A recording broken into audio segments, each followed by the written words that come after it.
Adult bullying, how to protect yourself.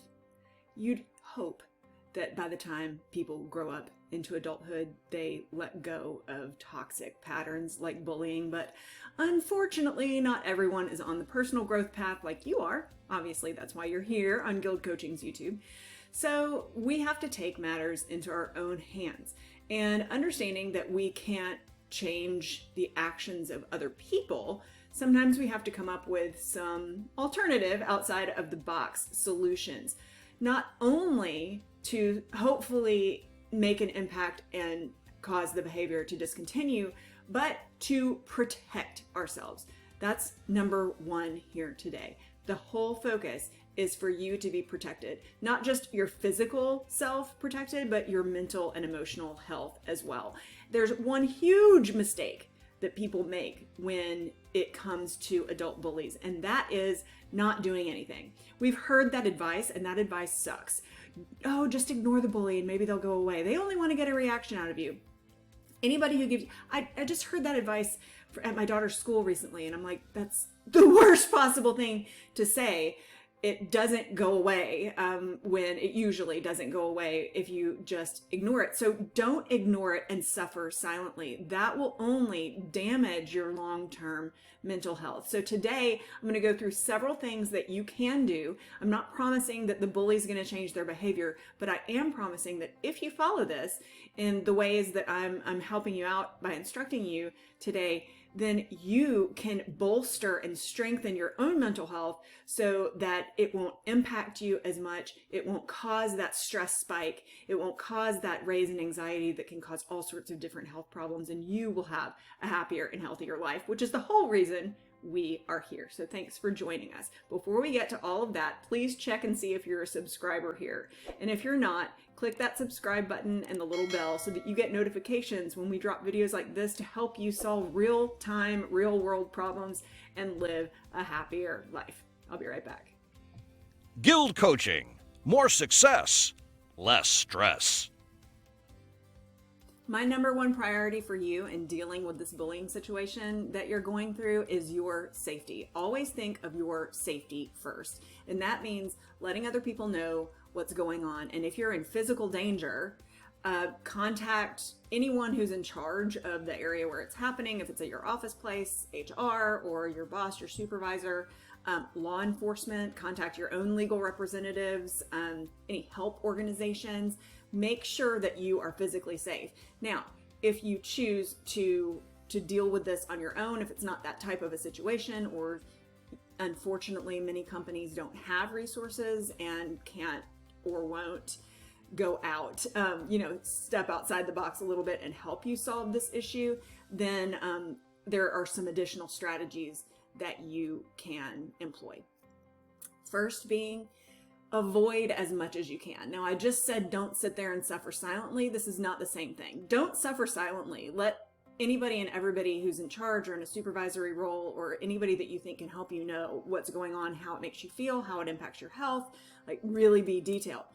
Avoiding means whenever you can, don't encounter this person. So if it's a neighbor who is unpleasant or who's angry with you or whatever, who's mean and tries to bully you, and you see that person outside in his or her front yard, and you need to leave, well, maybe wait a few minutes, maybe act like you're on the phone and go get in your car so that you can just avoid that interaction.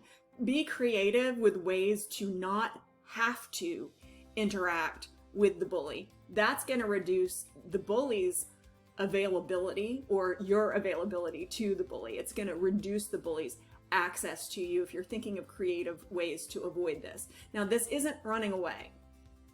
Running away is kind of the coward's plan. This is a confident, strong, and proactive approach to limiting unpleasantness from entering your life.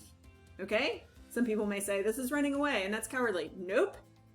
This is a focused effort to keep unpleasantness from coming into my existence. All right? And that's strong, that's confident, that's positive. All right. The next tactic. Make sure that you are acting in a way that's honoring to you. Let's say this bully comes up and starts doing whatever this bully is doing, and then you respond, you lower to that person's level, and you respond with negative language, inflammatory statements, yelling, whatever. That's below you. You have to not be reactive. When you are reactive, it escalates the situation. I'm not saying just let them treat you. No, but respond. Don't react. The difference between a response and a reaction. A response is a thought through, calculated action. A reaction is immediate. You're stupid. Oh yeah, well, you're stupid. That is a low level thought process. Take some breaths, be calm, put some thought into it, and then proceed. That's a response and not a reaction. When you're dealing with an adult bully, keep in mind your rights and recognize when they're being violated. As long as you don't harm anybody else, you do have the right to stand up for yourself and defend your rights. On the other hand, if you bring harm to others, you could forfeit these rights.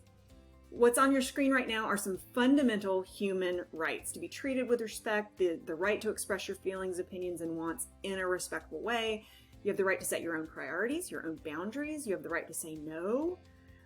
Look at all this. Like you actually have rights. The fundamental human rights are grounded in the United Nations Universal Declaration of Human Rights. Like this is law. Laws in many democratic nations protecting it against abuse, exploitation, fraud. And if you're in the United States, the U.S. Constitution and Bill of Rights. Unfortunately, our world is full of people who do not respect these rights that you can see on your screen right now. Bullies particularly want to take these rights away from you so that they can control and take advantage of you. Makes them feel powerful by making other people feel small. But you have the power and the moral authority to declare that it is you, not the bully, who is in charge of your life. Focus on these rights and allow them to keep your cause just and strong and respectful. As I said before, you should avoid interacting with these aggressors unless you absolutely have to. But sometimes, let's face it, you absolutely have to. When you do have to or need to communicate with these aggressive people, you should use assertive communication. What does that mean? I'm about to explain. Here is the definition of assertive communication. It's the ability to directly state feelings and needs in a respectful manner. I've said be respectful several times during this video. That's a theme here. If you're acting in an honoring way, a way that honors yourself, it will honor other people and you will be acting in a respectful manner. An assertive communication style, it's not going to shrink away from speaking up for yourself, and it's also not going to be too aggressive. It's going to be right in the middle, a nice, healthy balance. Here's a little bit more about what that means. These are known as the 3 C's of assertive communication. Clarity, being clear, being consistent, and being courteous. Clarity means that you're being very straightforward. You're directly stating things. You're not adding dramatic flair. You're not using a lot of adjectives. You're not using a lot of inflection that is going to communicate strong emotion or anything of that nature. You are just being very clear, very level, very straightforward. Consistency. This means that today's words should match up with yesterday's words.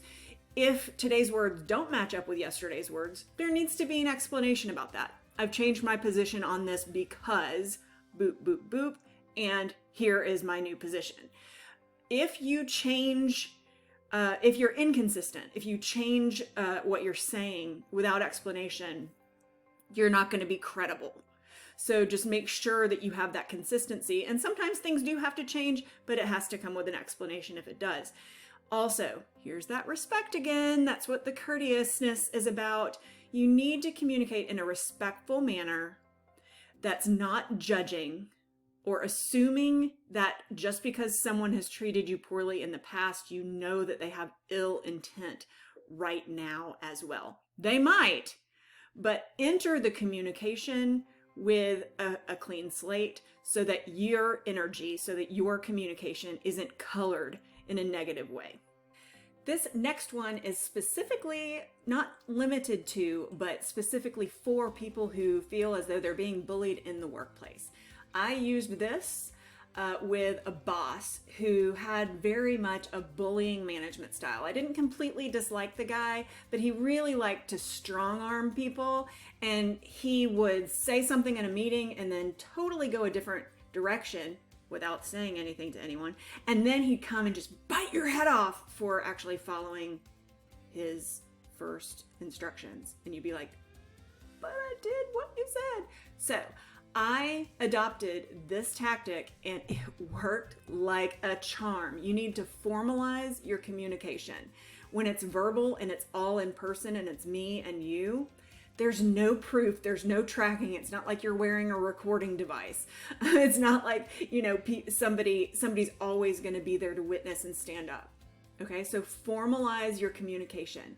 If you have a conversation with someone, especially, so what I did with that boss situation is I take really great notes. If you need a really great note taker in a meeting, call me. I'm really good at it and I type like the wind. So I always have my little laptop with me and I take really, really phenomenal notes. So after every single meeting, when I saw this pattern, I was like, you know what? It's fine if he wants to change directions. You know, I'm willfully working for this person and I'll change directions as I'm given a change in direction. But I'm not okay with getting chewed out for following the last instruction that I was given. So I would take my copious notes, I would boil them down into some very clear bullet points, and then I'd put them in an email, a formalized, trackable, viewable, revisitable, if that's a word, it is now, I guess, form of communication. And I would send it to the person who called the meeting. So if it was the boss's meeting, I'd send it to him, and then I'd copy every other participant in the meeting. So I'd say his name wasn't George, but Dear George, I took the following notes during the meeting that we had on this topic, this time, on this date. Here they are. Please review them and let me know if there are any changes or if I understood anything incorrectly. I've copied all of the meeting participants on this communication, and I'd welcome them to hit reply all if I've gotten anything wrong. I'd love to have it corrected for clarity for all of us. Okay, well, after I started doing that, he still a few times tried to bite off different people's heads for following the last instruction, but they were able to pull up that email. Hey, look at this email that Jane sent out. You never answered that any of this is wrong, and this is the last thing that you gave us on it. So back up, sucker. Back up just a little bit. Check yourself. And you know what? Pretty soon he stopped doing that. Awesome. Why? Because we formalized the communication. It's key. It is key. All right, those are several tactics and tools that you can use to combat adult bullying, to protect yourself.